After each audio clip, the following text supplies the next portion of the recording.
오늘 소개해드릴 책은 앤젤라 더거스가 쓴 그릿입니다. 더거스는 긍정심리학자의 창시자이자 심리학 분야의 최고 권위자인 마틴 셀리그만의 지도를 받으며 인간의 의지와 자기절제, 그리고 재능보다 목표 달성을 예측할 수 있는 역량인 그릿을 주제로 연구했습니다. 그릿은 제가 좋아하는 강의 주제이기도 하고요. 저도 그릿을 발휘하기 위해 노력하고 있는데요. 열정적 끈기의 힘을 뜻하는 그릿을 지금부터 자세히 알아볼까요?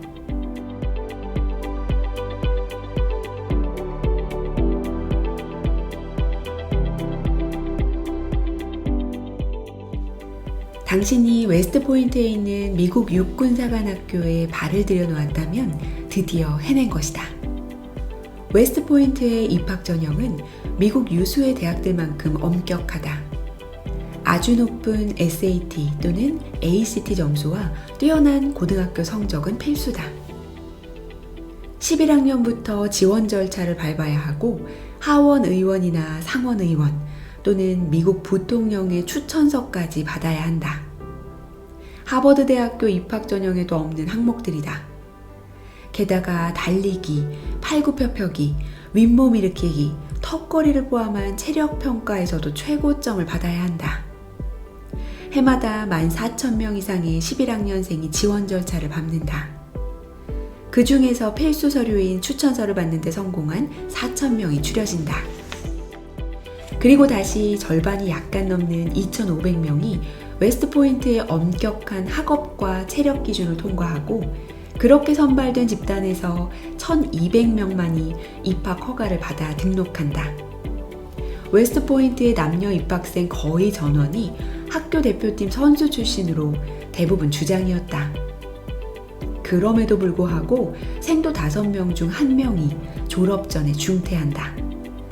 더욱 놀라운 점은 중퇴생의 상당수가 입학한 첫 해 여름에 비스트 베럭스, 일명 비스트라는 공식 문서에도 표기된 7주간의 집중훈련을 받는 도중에 그만둔다는 사실이다. 어떤 학생들이 입학하려고 2년 동안 준비한 학교를 2개월도 채 다니지 않고 그만둔다는 말인가? 하지만 그 2개월간의 생활이 예사롭지 않다. 웨스트포인트 핸드북에서는 비스트를 이렇게 설명한다. 웨스트포인트에서 생활하는 4년 중에 신체적으로나 정신적으로 가장 힘들게 느껴질 이 훈련은 학생들이 신입생도에서 군인으로 변모하도록 설계되었다. 일과는 오전 5시에 시작된다.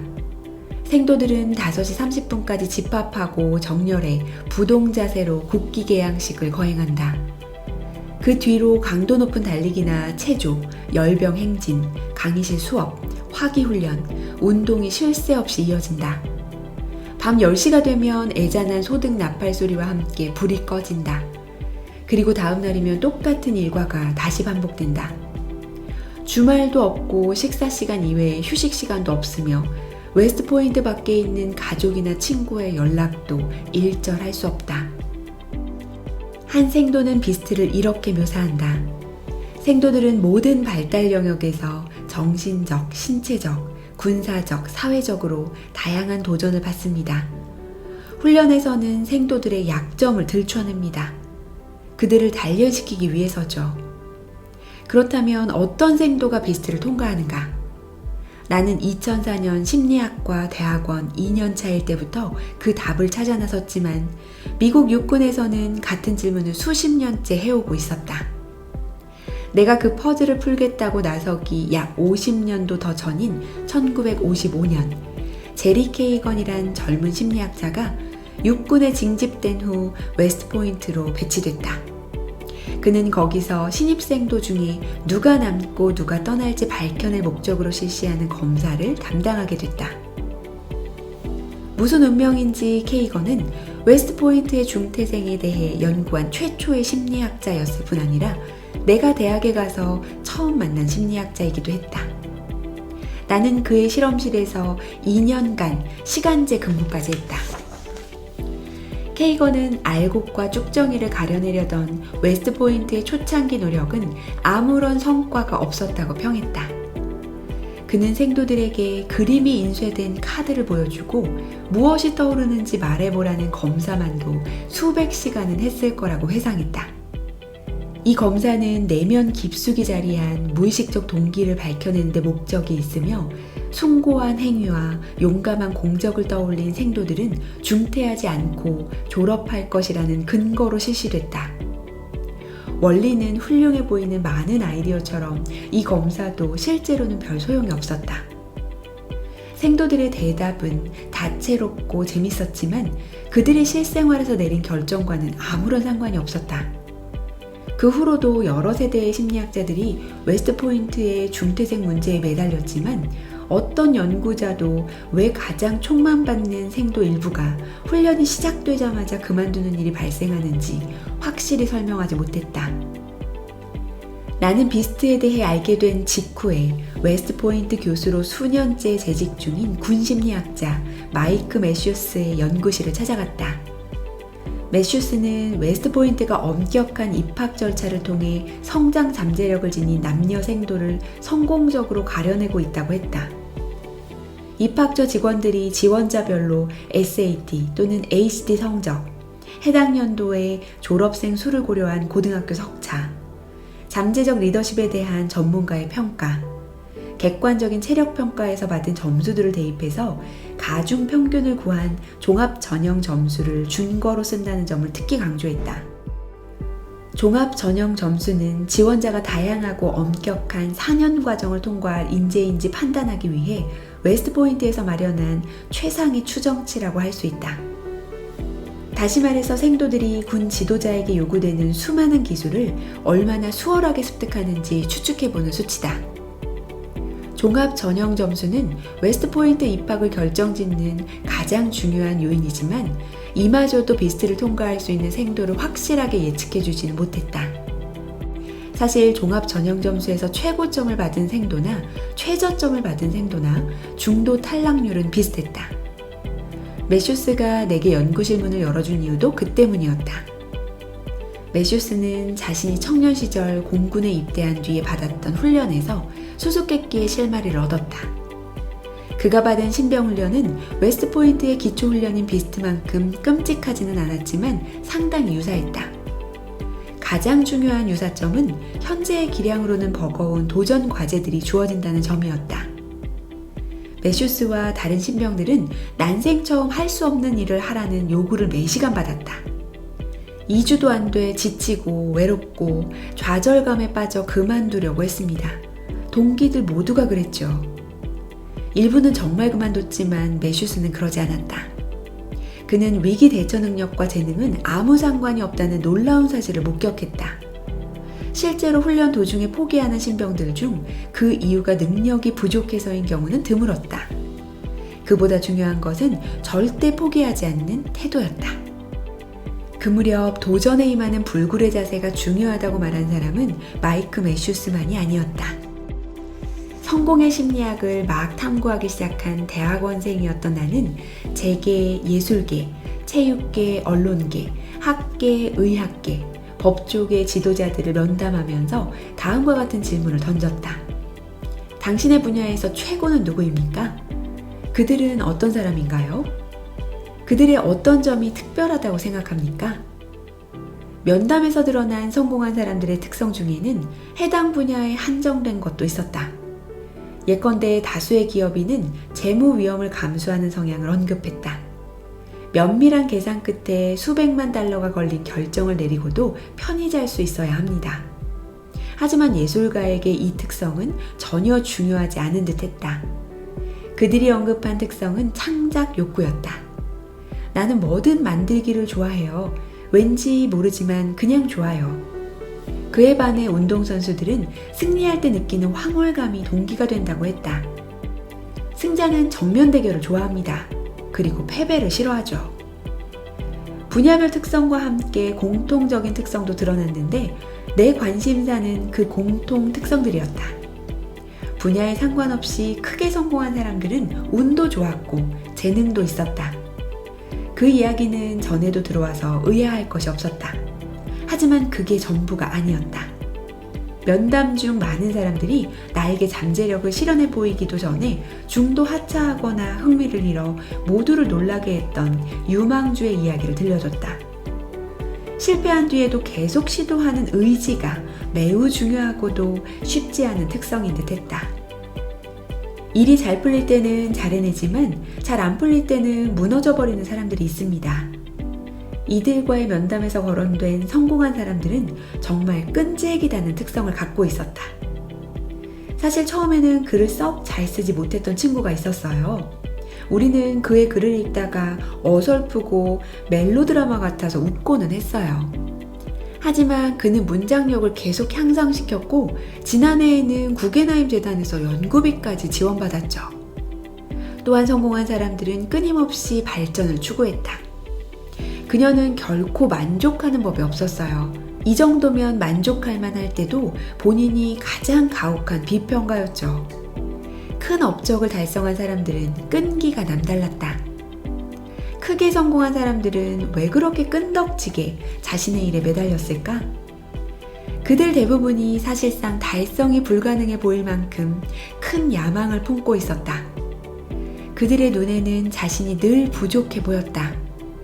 그들은 현실에 안주하는 사람들과는 정반대였다. 그럼에도 불만을 가지는 자신에게 정말로 만족을 느꼈다. 그들 각자가 비할 바 없이 흥미롭고 중요한 일을 한다고 생각했고 목표의 달성만큼 이를 추구하는 과정에서 만족을 느꼈다. 그들이 해야만 하는 일 중에서 일부는 지루하고 좌절감을 안기고 심지어 고통스럽다고 해도 그들은 추호도 포기할 생각을 하지 않았다. 그들의 열정은 오래 지속됐다. 요컨대 분야와 상관없이 대단히 성공한 사람들은 굳건한 결의를 보였고 이는 두 가지 특성으로 나타났다. 첫째, 그들은 대단히 회복력이 강하고 근면했다. 둘째, 자신이 원하는 바가 무엇인지 매우 깊이 이해하고 있었다. 그들은 결단력이 있을 뿐 아니라 나아갈 방향도 알고 있었다.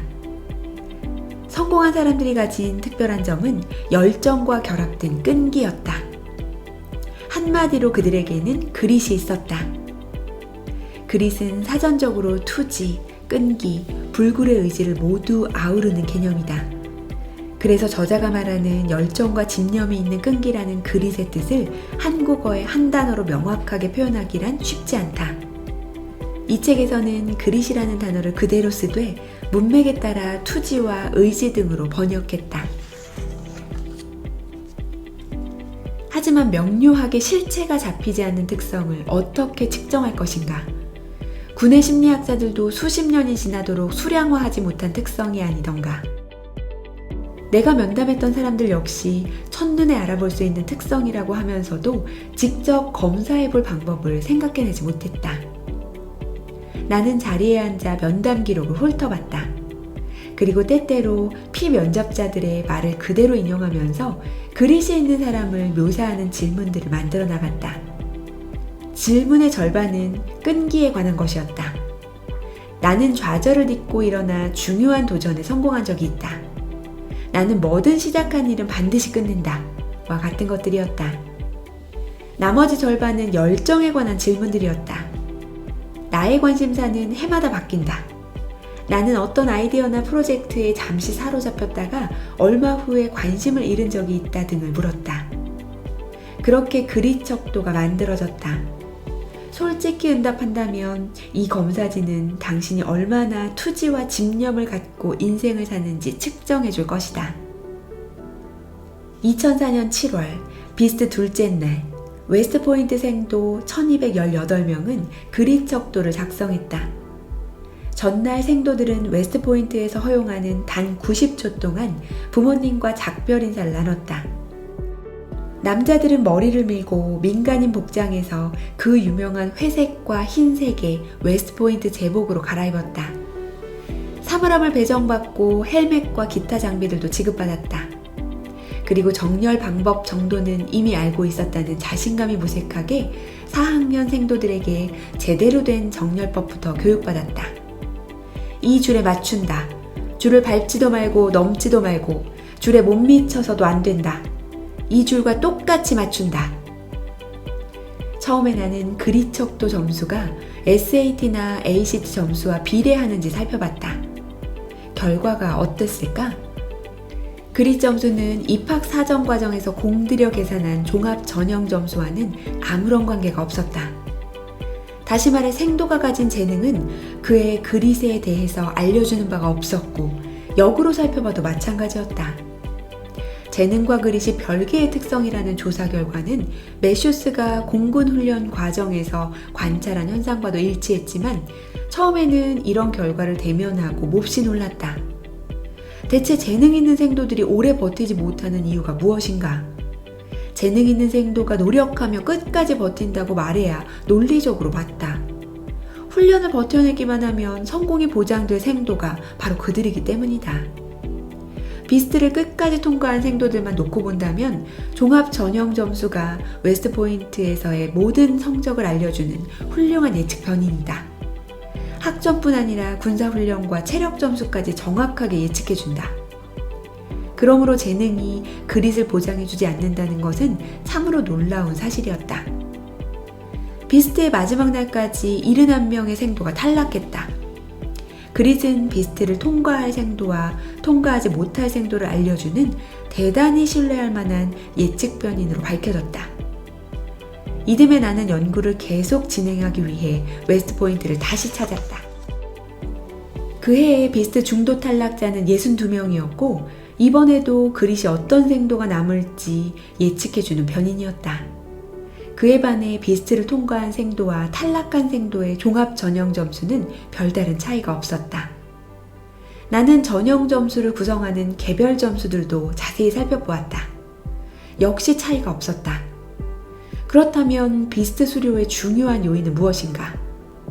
SAT 점수, 고등학교 석차, 리더십 경험, 운동 실력, 그 어느 것도 중요하지 않다. 종합 전형 점수도 중요하지 않다. 중요한 것은 그릿이다. 그릿은 웨스트포인트 밖에서도 중요한가? 나는 이를 확인하기 위해 탈락자가 많이 나오는 다른 환경을 찾았다. 비스트가 너무 혹독한 훈련이라서 그릿이 필요한지 혹은 그릿이 전반적으로 책임을 다하게 만드는 요인인지 알고 싶었기 때문이다. 그릿의 힘을 시험한 다음 영역은 매 시간은 아니더라도 매일 거절당하는 이 다반사인 영업직이었다. 나는 한 리조트 회사에 고용된 남녀 영업사원 수백 명에게 그릿 척도를 포함한 성격 검사지들을 작성해달라고 부탁했다. 6개월 후 회사를 다시 방문했을 때 영업사원의 55%가 회사를 그만두고 없었다. 그릿은 회사에 남을 사원과 떠날 사원을 예측해줬다. 그뿐만 아니라 외향성, 정서적 안정성, 성실성 등 흔히 측정되는 어떤 성격 특성도 그릿만큼 회사에 계속 남을 사람을 예측해주지 못했다. 그 무렵 나는 시카고 교육청에서 걸려온 전화를 받았다. 웨스트포인트의 심리학자들처럼 교육청의 연구원들도 어떤 학생이 고등학교 졸업장을 성공적으로 취득할지 자세히 알고 싶어 했다. 그해 봄 수천 명의 11학년생 학생들이 간이 그릿 척도와 다른 질문지들을 작성했다. 1년여가 지났을 때 그들 가운데 12%는 졸업하지 못했다.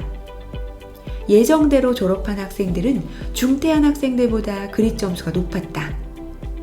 그릿은 학생들이 얼마나 학교를 중시하는지, 얼마나 성실히 공부하는지, 심지어 학교가 얼마나 안전하다고 느끼는지 등 그 어떤 변인들보다 졸업 가능성을 정확히 예측해 주었다. 이와 유사하게 두 개의 미국인 대표본에서도 그릿이 높은 성인일수록 학교 교육을 더 많이 받을 가능성이 크다는 사실이 밝혀졌다. 경영학 석사, 박사, 의학 박사, 법학 박사 또는 다른 대학원 학위를 취득한 성인은 4년제 대학만 졸업한 이들보다, 그리고 4년제 대학 졸업자는 대학에서 학점을 이수하기는 했으나 학위를 받지 못한 사람들보다 투지가 강했다. 흥미롭게도 2년제 대학에서 성공적으로 학위를 취득한 성인들이 4년제 대학 졸업자보다 그릿 척도 점수가 약간 더 높았다.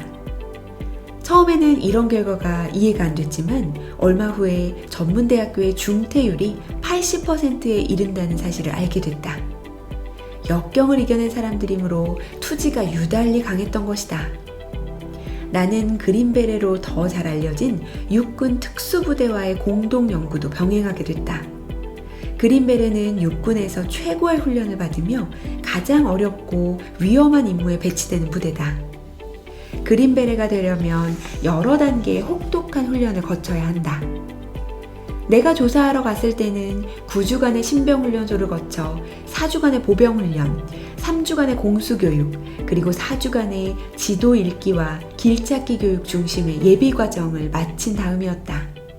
이 모든 예비훈련이 대단히 힘들기 때문에 단계마다 탈락하는 병사들이 나온다.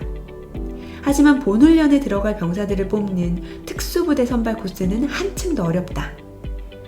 제임스 파커 특수부대 사령관의 말에 의하면 이는 그린베레 훈련의 마지막 단계로 올라갈 사람과 올라가지 못할 사람을 결정하는 코스다.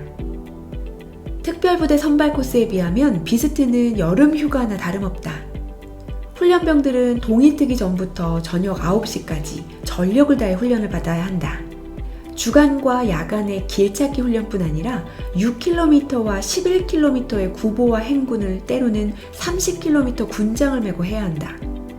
또는 일명 네스티닉으로 불리는 장애물 훈련에서는 철조망 아래의 물 웅덩이를 기어가고 높은 통나무 위를 건너고 그물다리를 타고 지나가고 구름사다리에 매달려 건너가야 한다.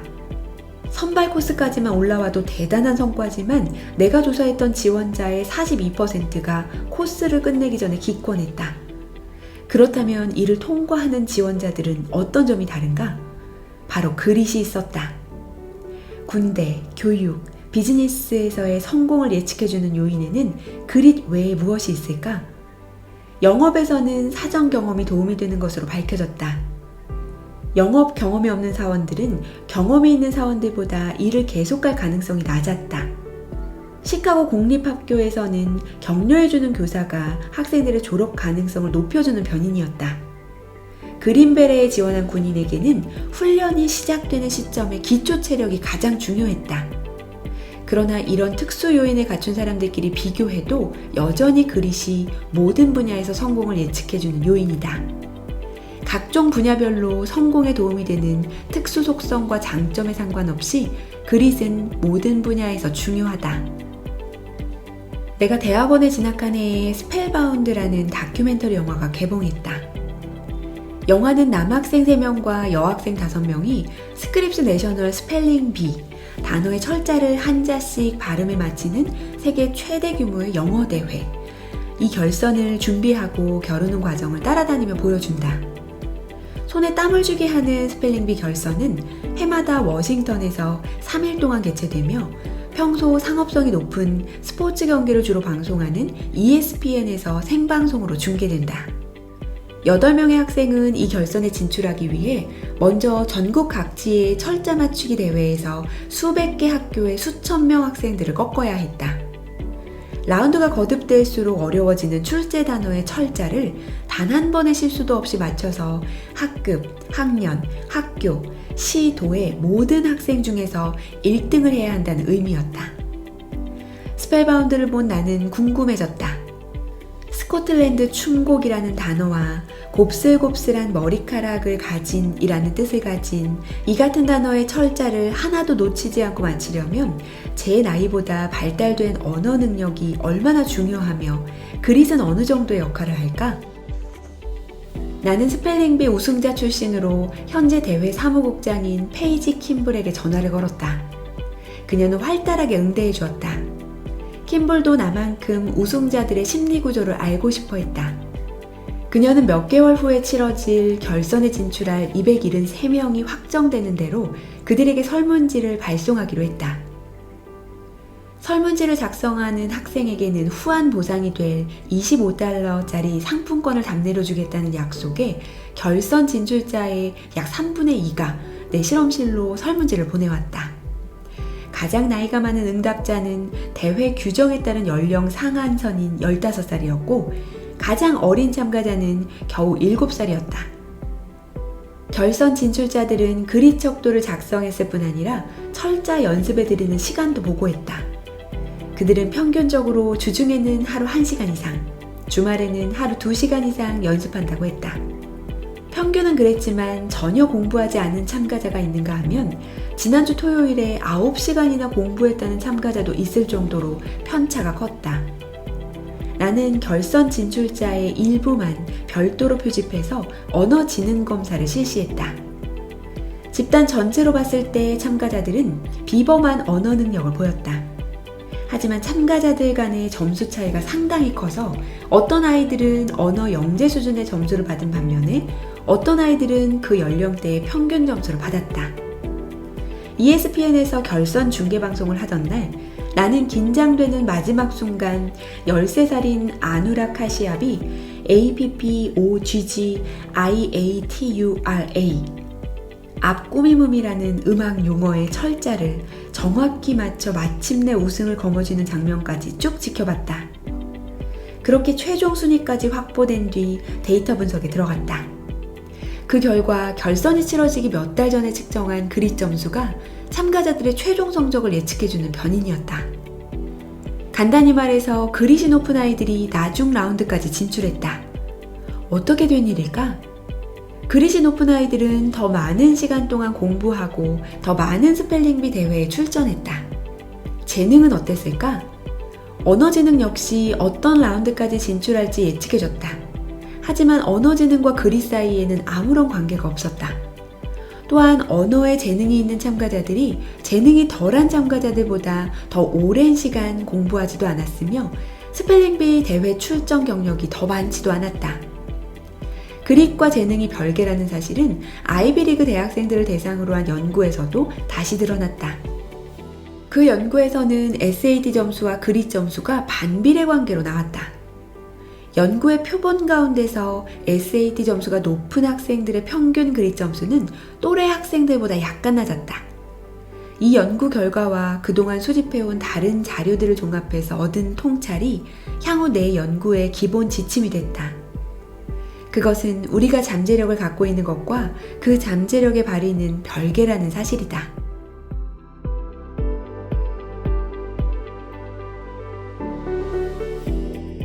우리는 보통 성공한 사람들을 보면 타고난 재능 덕분이라고 말하곤 합니다.